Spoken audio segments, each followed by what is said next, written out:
Don't worry, it will go according to plan. They don't expect a thing. No, please, Mike, I don't want it. Happy birthday, darling. We've been best friends. How could you do this?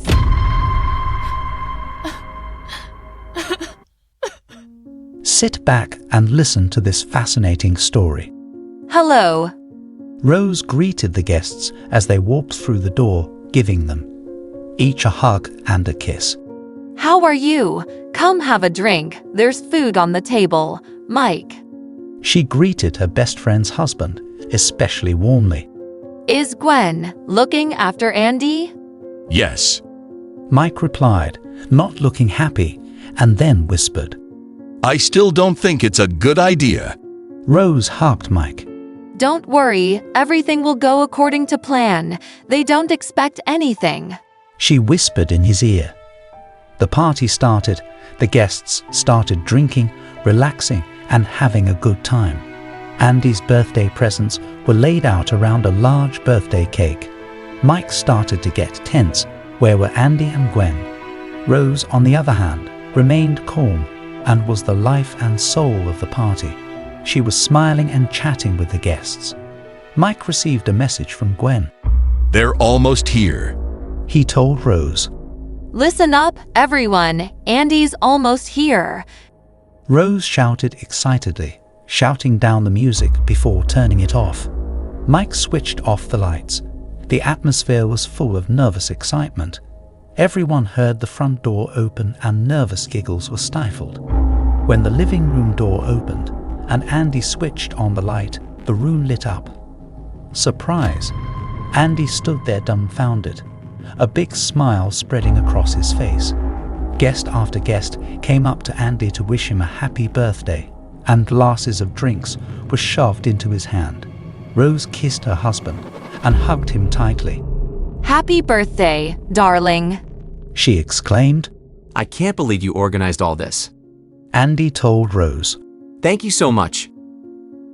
Thank you for keeping him entertained while we got the party ready. Rose told Gwen, giving her a warm hug before giving her a stern look that made Gwen feel uncomfortable. The birthday party was in full swing. The guests were dancing and having fun.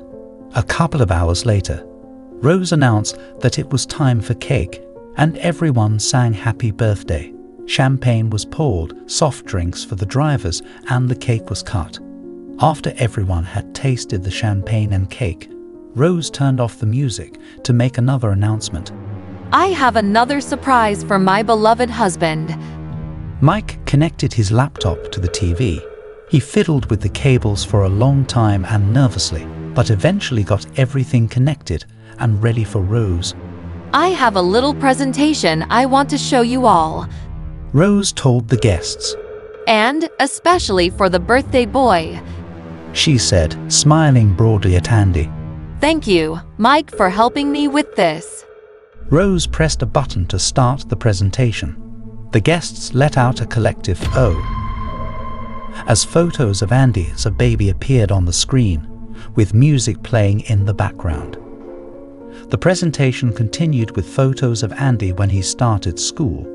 The guests laughed at the awkward photos of Andy with long hair at school.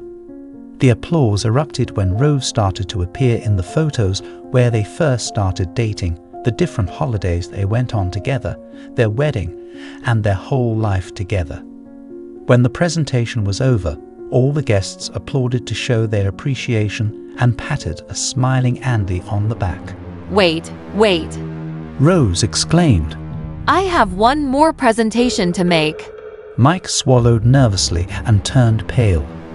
Rose started the presentation, and the happy smile on her face turned into a smile of pure hostility when the photos of Andy and Gwen together appeared. This is a romantic photo of Andy and Gwen walking holding hands. Andy and Gwen turned pale. Gwen tried to leave, but Mike grabbed her and forced her to look. The atmosphere in the room became tense. That's Andy and Gwen kissing. Don't they look like a happy couple? That's Andy and Gwen having sex in our bed. My husband and my best friend Gwen. Here's Andy and Gwen having sex again, but this time in Mike and Gwen's bed. Do you take between the buns, Gwen? Mike had to let go of Gwen because she started to vomit. Mike took 2 of 4 envelopes and gave one to Rose. Finally, I have a little video I want to show you all. Rose opened the app and started the video. It showed Andy and Gwen in the back seat of Andy's car kissing, and then Gwen going down on Andy.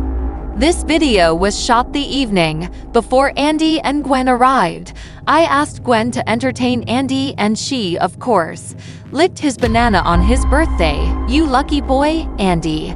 Gwen, I could smell him on your breath.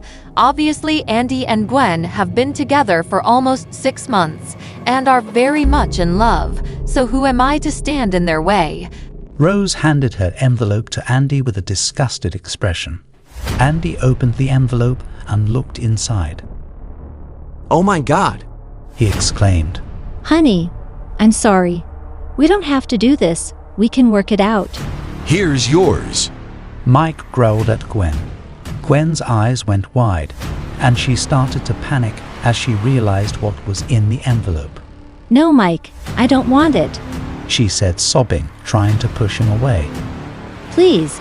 No, Mike, I don't want a divorce. The uncomfortable guests began to leave, some taking their presents to Andy with them.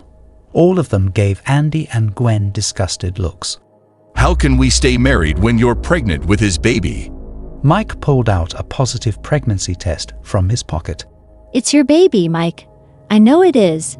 Gwen told her husband. Get a paternity test, then I might believe you. Good damn it. Andy muttered. Gwen, how did you let that happen? You're an idiot, Andy. Why didn't you pull out when I told you? Gwen screamed, back unwittingly confessing who the father was. Rose now looked horrified. She had no idea about the pregnancy test. Andy, you got Gwen pregnant. Babe, Andy was lost for words. The atmosphere was emotionally charged. Gwen was sobbing uncontrollably. Mike was unmoved by her tears. Babe. Andy tried again, trying to grab hold of Rose. Don't touch me, you idiot. Rose screamed at him, pushing him away. Gwen, we've been best friends since school. How could you do this? Gwen just hugged herself, unable to look at Mike or Rose. Andy, pack a bag and get out. I can't bear to have you in the house any longer. Gwen, you do the same. I want you out of the house. Sleep there tonight, but in the morning, I want you gone. Mike, please, I'm sorry. I love you. Gwen pleaded, knowing that there was now no hope to save her marriage. Andy went upstairs to pack and Gwen left. When Andy had left the house, both Rose and Mike broke down and cried. Subscribe to our channel so that your second chaff doesn't cheat on you, and go ahead and listen to the next story. Because this story is nothing compared to the next one. If you're under 18, don't even think about listening to the next one.